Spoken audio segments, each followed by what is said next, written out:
Hello everyone, welcome back to our series. This is Learn English Through Daily Life. Today, we will learn how to talk to a friend. In simple English, don't worry. I will use easy English and speak slowly. Let's begin. Basic words: friend, hobby, weekend, busy, fun. These are common words used in daily conversation.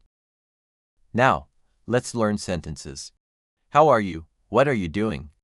I am busy today. Let's meet tomorrow. That sounds fun.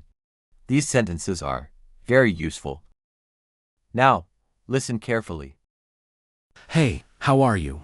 I'm good. How about you? I'm fine too. What are you doing these days? I am studying English. That's great. And you? I am working at a new office. Oh, really? How is it? It's good, but I am very busy. I understand.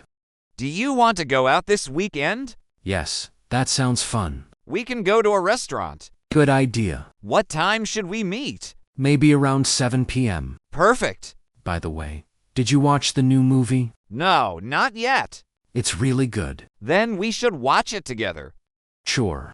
Okay, I need to go now. No problem. See you this weekend. See you. Take care. You too. Goodbye. Useful expressions. What's going on? That sounds great. Take care. See you soon. That's all for today. Now you can talk to your friends. In simple English, in the next episode, we will talk about asking for directions. If you enjoyed this, please follow and share, and remember, learning English is easy when you practice daily. See you next time. Goodbye.